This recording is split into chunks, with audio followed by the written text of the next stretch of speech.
Sunday, it's Wheels of Death as KITT storms the racetrack to stop a motocross murder. But can Michael stand the pace? We're slipping! On Night Rider Sunday.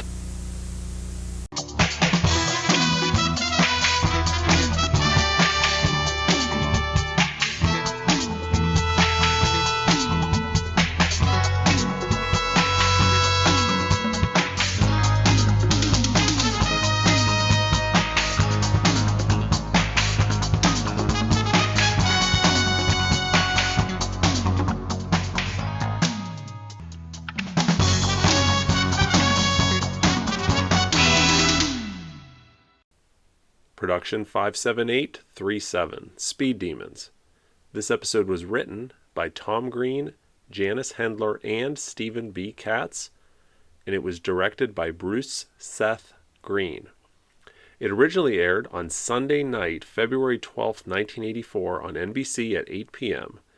It was filmed from December 21st through the 30th of 1983. Yes, this was the last episode filmed in 1983.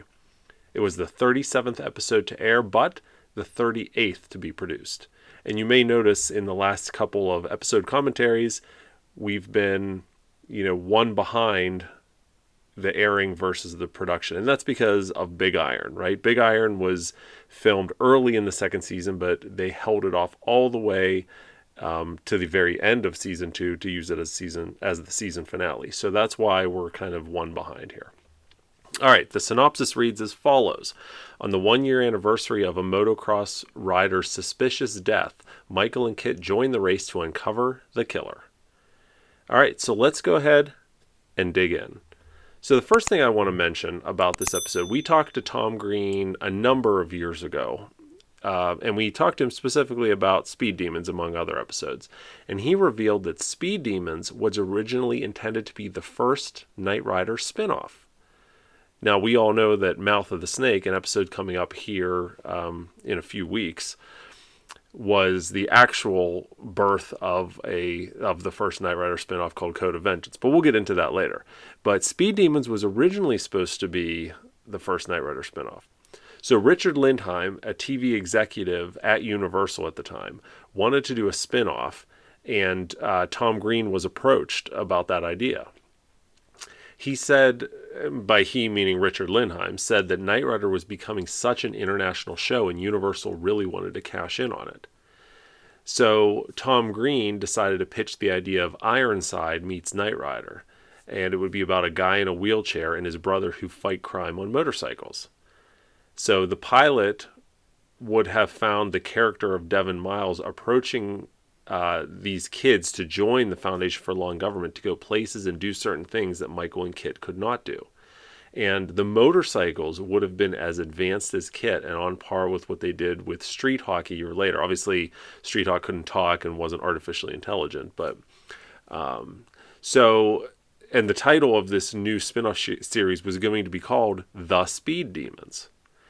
So the reason it never materialized is that the initial script was rewritten and Tom Green just wasn't feeling it. Too many things changed, and the girl in the episode here was the actual episode, Knight Rider episode that aired, was not actually supposed to be in the series and whatnot. So eventually the idea of a spinoff for Speed Demons was abandoned, but they were still interested in doing a spinoff, so that's how Code of Vengeance came about. But we'll talk about that later. All right, so let's get moving. So here we have the two of the motocross racers. We got Kelly Travis and Danny Duval. So on the right, Danny Duval, we only really see him in this opening because the storyline goes he was killed at last year's endurance race. But the guy on the right is played by Ethan Wayne, who is actually John Wayne's son, the famous John Wayne. So how cool is that? Even though he's only in for a couple minutes in the episode. And then we have, of course, Lydia Cornell, who many fans might recognize from the 80s sitcom Too Close for Comfort. So she makes her one and only appearance in Knight Rider here. So we've got Michael and KITT arriving at the motocross endurance track. And this is the hero car. And as you can see, fog light grills are gone, as they will be permanently. All right, that's all I'm going to talk about fog light grills today. And for those of you keeping track, this episode actually utilizes 6 different kits. So we've got the hero car, which we see here. We have the insert car. We've got a general purpose stunt car, that the one that would become the hero car in season 3 and 4. We've got the hardtop stunt car. We've got the left-hand blind drive car. And we have the one and only manual transmission stunt car, the same one that did a reverse turbo boost in Knight in Shining Armor, the same one that's going to get dumped in the acid pit in Junkyard Dog. We've got it here. So interesting to note, and we'll get into the high traction drop downs a little bit, but 2 of these 6 cars were equipped with the high traction drop down. So we'll talk about that when we get to that point. Also, take a look in the background of this scene and you'll see, yes, that famous red Camaro pops up again. All right, so here we have Michael Champion. And Michael Champion returns here. He plays Wade Fontaine, but we also saw him way back in A Good Day at White Rock. He was one of the bikers in that episode. But interestingly, and probably just a coincidence, but later on in this episode, when KITT is on the endurance track, along with the bikers, he actually jumps over a river, and that footage is reused, that turbo boost is reused from Good Day at White Rock. So here we have the 2 newscasters, Darlena Webster and Roger Floyd, played by Christine Delisle and Madison Mason, respectively. Madison Mason went on to be a very famous dramatic actor, actually. But behind the camera is Kurt Fuller, and he seems to pop up in a million different productions. I remember him from Wayne's World.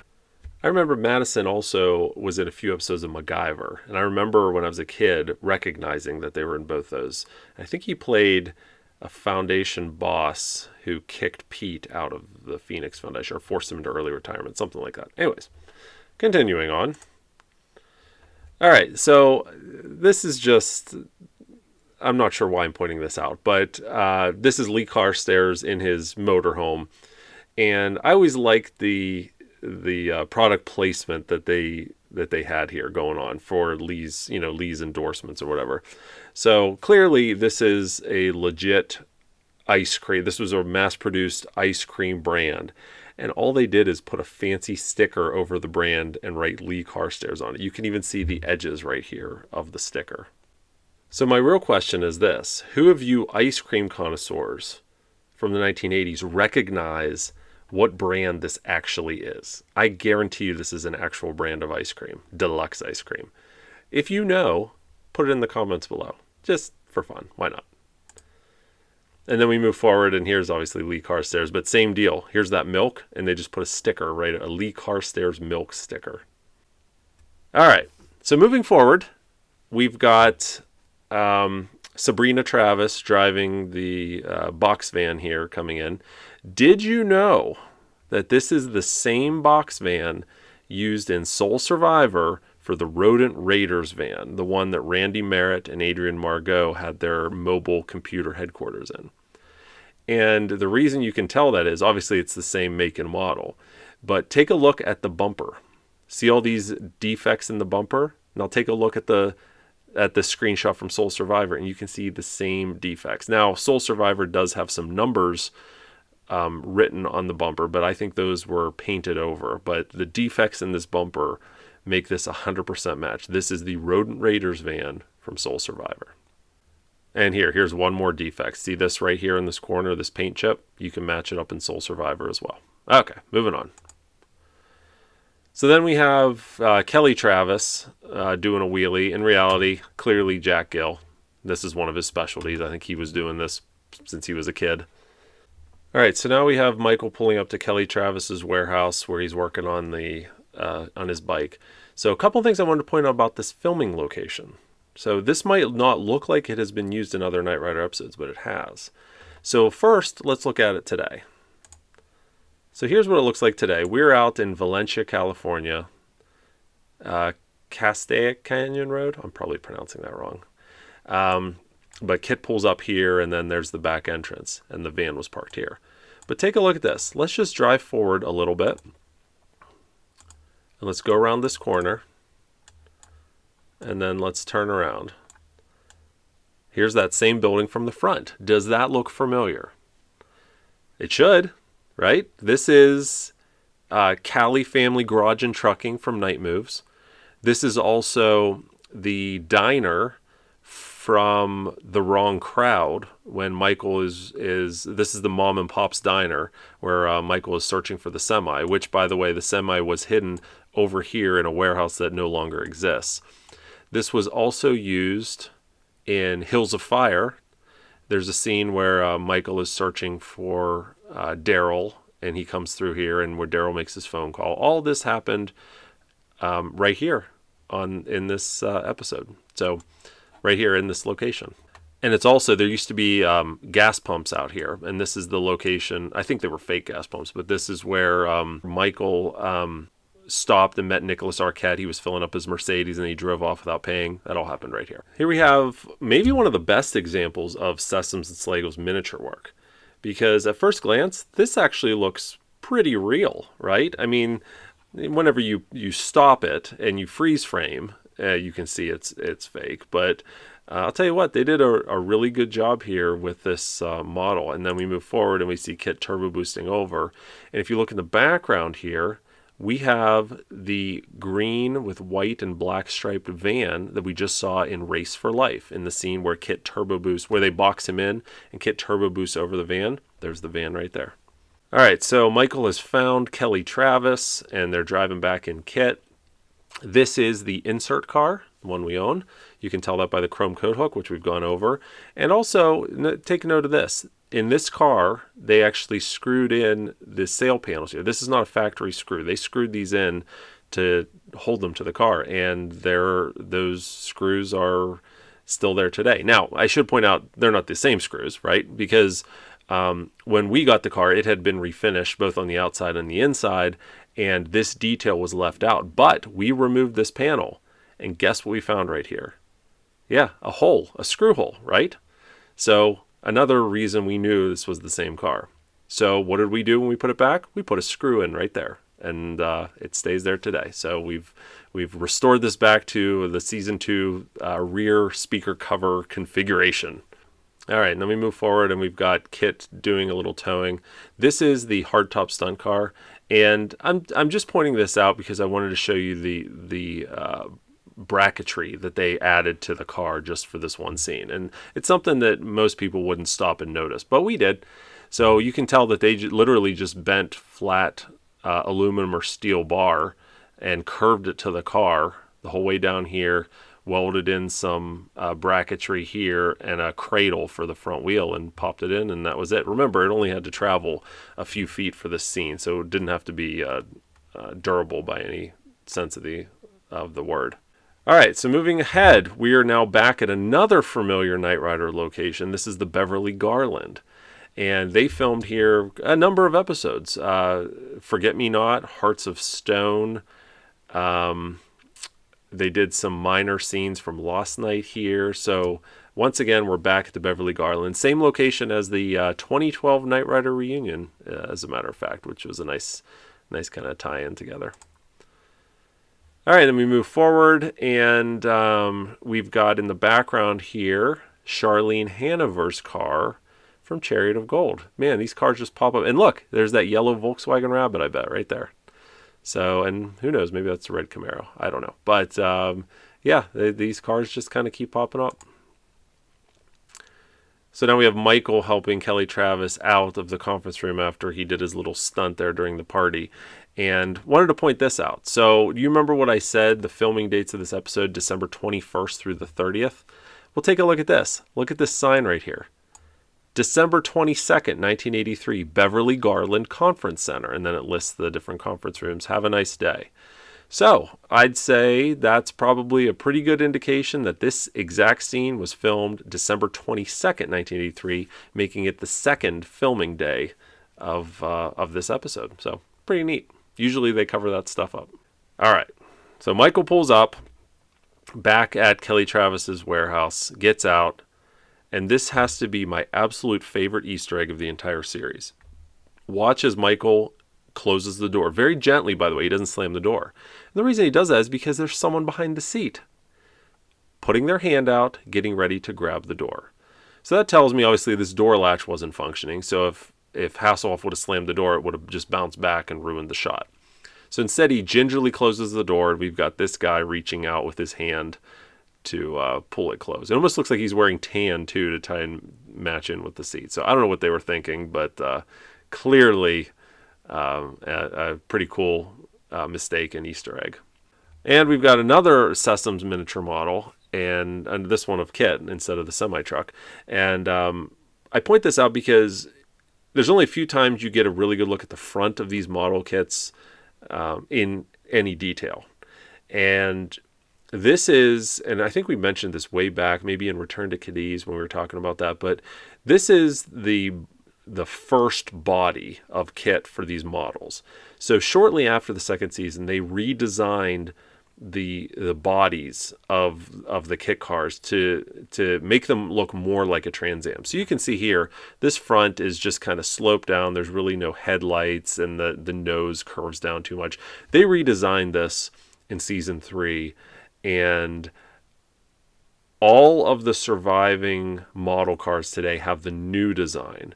But we've seen there's some instances out there where some of the old shell, this design, have survived, but they're not attached to any of the model cars anymore. But just wanted to point that out. This is really a great shot. You even see they have fog light grills. There you go. See, I am going to mention it again. They even have fog light grills in this model, which is pretty neat. And then, of course, KITT tumbling down, and you get a good look at the undercarriage here. So this is the same undercarriage you see when KITT turbo boosts. Not in early episodes, but later on in the series. When he turbo boosts, they show a nice panning shot, a close-up of this model undercarriage. All right, so now we're moving forward, and let's talk a little bit about this car. This is the manual transmission car that will eventually be gutted and thrown in the acid pit in Junkyard Dog. We own this front nose from this car, and we know that because it's marked underneath which car it came from. So we actually own this nose. It currently lives on our insert car. I know.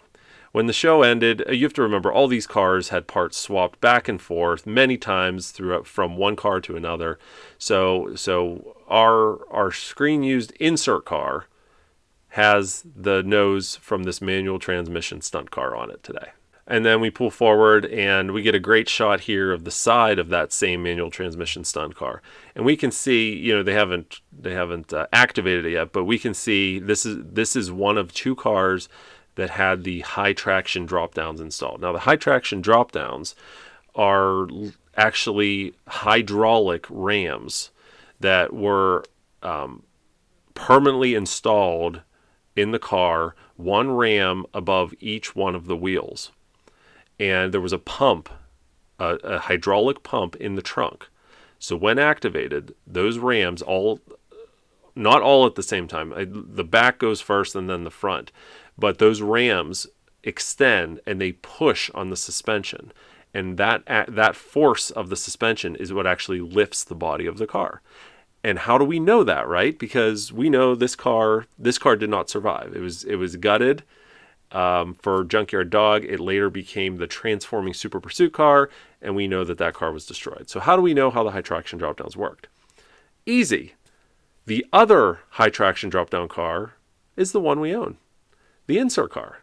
They actually put the high traction drop downs on two cars, which makes sense, right? Because if something fails on this car, they have a backup, right? They don't have to stop production. And that would be a serious production halt if they couldn't get the high traction drop downs to work, because they need them to film, and it would take some heavy modification to do that, to stop production and convert another car to that hydraulic ram setup. So they had two, and our insert car still has that setup partially.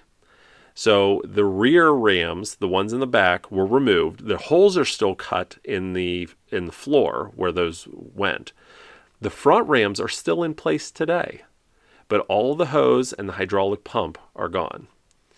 So yes, we will be restoring that feature to that car at some point when we get a chance. So Michael getting out, and you can see the round stunt wheel on the inside, still this stunt car. All right, moving on. All right, then we get a nice panning shot of all the motocross racers. Once again, here's Jack Gill, front and center, number 30. And then the high traction drop down. Here's the reverse turbo boost button, which we mentioned in A Knight in Shining Armor. Even though they did a reverse turbo boost in that episode, really the only episode they did. Now I know some of you are going to say, well, in Goliath Returns, KITT reverse turbo boosts out of the warehouse where he's being held. But nah, I don't know if that's really a turbo boost. He just backs out of it. But some people think that's a reverse turbo boost. Anyways, here's the button for it. We never see it pressed. Whenever they do the reverse turbo boost in Knight in Shining Armor, they actually just press the regular turbo boost. Whatever. All right, moving on. Oh, and by the way, the high traction drop downs in early versions of the script, they were actually called drop down high traction wheels. Now, they probably changed that because they couldn't fit all those words on the button, but the script does describe what's supposed to happen when the button's pressed. So it says angle on KITT as large high traction wheels drop down, covering the standard wheels, which then retract up into KITT's shell. As Michael accelerates, we see them spin for a beat, then catch the dirt and push the Trans Am up the mountain with surging power. So if you picture that, somehow in the script, they thought they could make it so wheels drop down in front of the existing wheels, and then those existing wheels push back up into the car. As you can imagine, that would have been a nightmare to bring to reality. All right, so here's the high traction drop downs actually being activated. So they're standard, rear end pops up, and again, and the front end does too. So if you look here, it's not as pronounced, but watch the front end. See, the front end goes up a little bit too, but the rear end goes up a lot more. All right, so this is, for most of the scenes during this endurance race are this high traction drop down equipped manual transmission stunt car. So here it is flying through the hay, and you can see here still has fog light grills. Okay. All right, but this is a different car. This is the hardtop stunt car doing a ski stunt through these two trees here. Coming through. There we go. You get a decent look at the undercarriage of KITT, which is fairly stock except for the skid plate here. Coming back down, and you see this is Buzz Bundy. He did all the skiing for the show. We've got a round stunt wheel, and we've got the handlebar grip he uses to keep himself propped up. All right, so now we move ahead. This is actually the insert car. This is one of the rare times in Season 2 we see the outside of the insert car. And it does have the high traction drop downs activated for this because they are pulling this car through the track for the insert shots, which was probably the other reason they chose this car, right? Because they wanted to get some action shots on the track. And if you picture it, the Trans Am sits so low they'd constantly be bottoming out. So they have them activated here for the interior reaction shots. Coming around a bend, now we're back to the stunt car, but clearly you can see the high traction drop downs are activated. And by the way, you know, we see the high traction drop downs. They're never specified, or that button is never pressed in the future. But we see high traction drop downs a few other times in the series, which I'll point out when we get there. But Night of the Drones, KITT versus Car, Hills of Fire are the three that I can think of where you actually see the high traction drop down cars, one of the cars, our car, activated. And here's what I was mentioning, the footage reused from Good Day at White Rock, which also featured Michael Champion. So coming around a bend, look in the far background, and you can see the Universal Studios transportation fleet, aka the Comtron trucks, the ones painted the orange and red striped, just like we saw in the pilot. All right, moving ahead, this is the manual transmission stunt car with the high traction drop downs. You can see the round steering wheel that David's holding on to. And then you get this great close-up shot of the rear wheel just before they're getting ready to take off. So originally, you know, when you look at this car a few screenshots back, when you see it has these beefier rear tires, compared to the front wheels, it almost looks like the rears are 14-inch rims, right? But in the front are 15. But that's not the case. In fact, if you look here, you can see that it's a 15-inch rim, 15-inch tire. So country traction tires, belted. Just for the heck of it, we looked up, we found an ad for these back in the day, so these were commonly available. Not so much anymore. And KITT makes it up the mountain. If you look close, he's got a sizable dent in the front fender here. Again, still the manual transmission stunt car. We've got no dash in it, round steering wheel. All right, so then we come to the very end of the episode, and Tom Green shared a story about this specific scene. So Edward Mulhare was very frustrated about having to ride a motorcycle. So Green told us during the taping of Speed Demons, he refused to come out of the dressing room because he didn't want to ride the motorcycle. He thought it was ridiculous.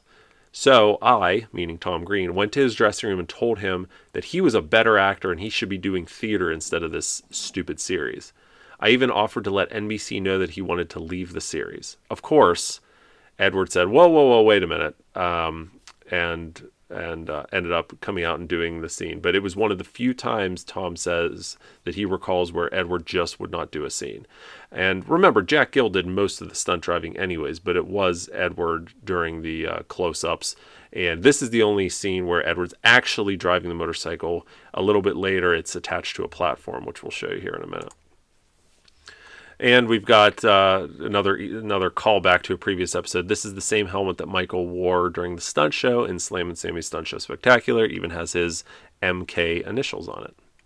All right, and then we move ahead. Michael and April are taking off.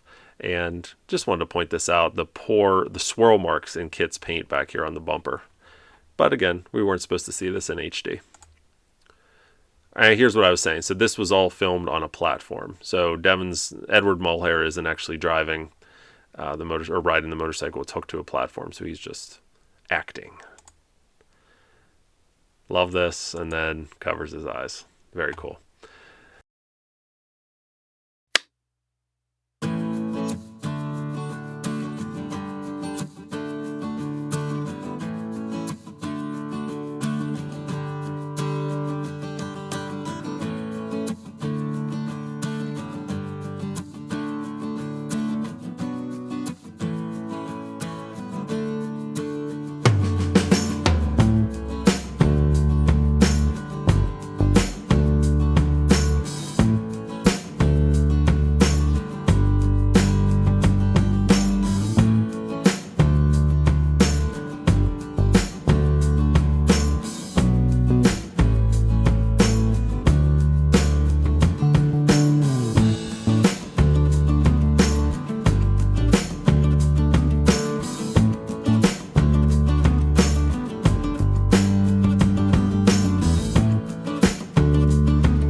Alright guys, we are done with Speed Demons. Hope you liked it. Next time, we're covering my absolute favorite 2 hours of television ever produced. Knight Rider or otherwise, Goliath returns. Can't wait for it. Thanks for watching, guys. We'll catch you next time. And now, while we listen to Joe's selection of Knight Rider music that we received directly from Don Peake himself, we'd like to thank these Patreon supporters. Look at you guys scrolling up the screen to my right. Wait a minute, how can you tell which side is my right since you can't see me because I'm not on camera? Oh well, you know what I mean. We're featuring these fine supporters at our Knight Rider Prop Restorer level. Thank you very much for your support. And for those of you at the Knight Rider History Hunter level, we're recognizing you right now in the description. Now, if you enjoyed seeing this golden nugget of Knight Rider history being rescued from obscurity, then please consider supporting us on Patreon. Your support would empower us to bring you even more of these historical nuggets. We are the Knight Rider Historians. Till next time, take care, everybody. Bye-bye.